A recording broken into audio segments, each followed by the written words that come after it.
Hello guys, good morning. आज था तिल चौथ का व्रत, तो मैं सुबह सुबह स्नान करके आ गई और सर से स्नान किया तो बाल भी धोए थे। आज व्रत था। मैं रेडी हो रही थी और तो फिर आंटी जी आ गए।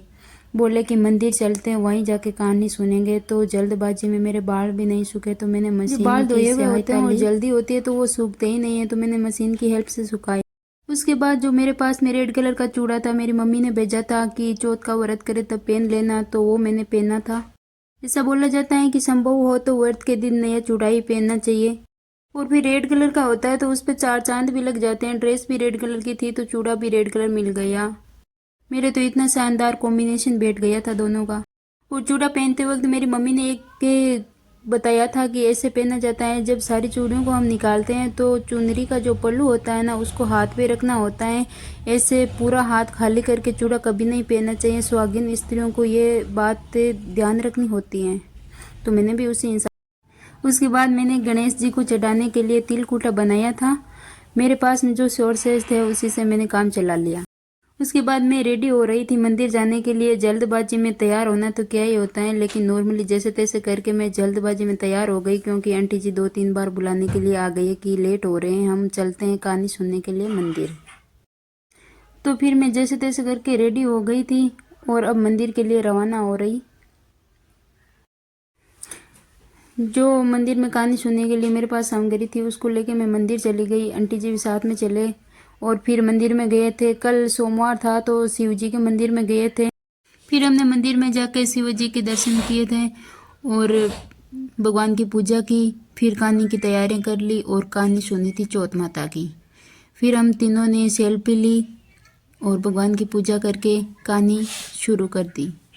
फिर कहानी वगैरह सब सुनने के बाद में अंत में ना थोड़ा सा मंदिर के परिसर में बैठना होता है, तो हम तीनों वहाँ बैठे थे और हमने वीडियो बनाई, सेल्फी ली और थोड़ा बहुत भगवान के दर्शन करके बैठ गए। फिर मैं मंदिर से वापस आ गई तो मेरे हब्बी तैयार थे वीडियो बनाने के लिए, तो इन्होंने एक वीडियो और बना दिया। फिर मैंने आते ही भगवान के मंदिर में, जो घर में भगवान का मंदिर था, उसमें भगवान को प्रणाम किए। और उसके बाद अक्सर कहा जाता है कि कहानी वगैरह सुनने के बाद भगवान को प्रणाम करना चाहिए। भगवान को प्रणाम करने के बाद मैंने पतिदेव को प्रणाम किए, इनसे आशीर्वाद।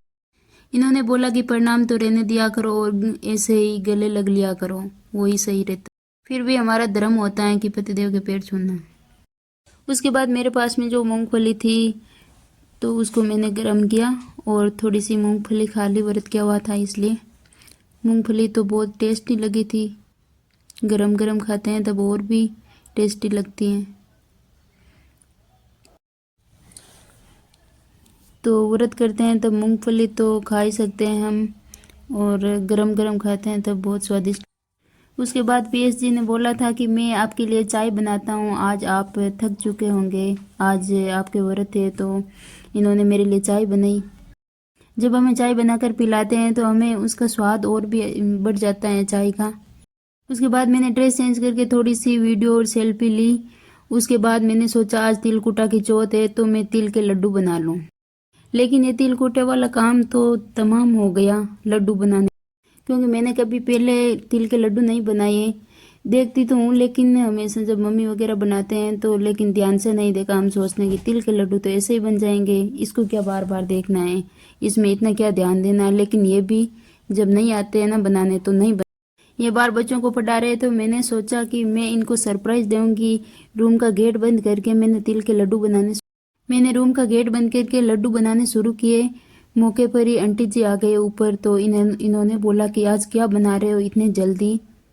तो मैं भी छुपी हुई अंदर बैठी हुई थी, जोर से बोली नहीं। मैंने सोचा कि काम तो तमाम हो गए, बिगड़ रहे हैं, लड्डू तो बन नहीं रहे हैं, और आंटी जी क्या सोच। फिर आंटी जी अंदर आए और इन्होंने बोला कि ऐसे नहीं बनते हैं लड्डू, मैं बनूं, आप इसकी पपड़ी बना लो और मैं लड्डू बनाती हूँ। फिर आंटी जी ने लड्डू बनाए। Thank you aunty ji. Mummy ने बोला था कि बना के भेज दूं, लेकिन मैंने बोला इस बार तो मैं ही ट्राई करूंगी, लेकिन बनाना नहीं आया तो नहीं बना पाई। आंटी जी ने बना दिए।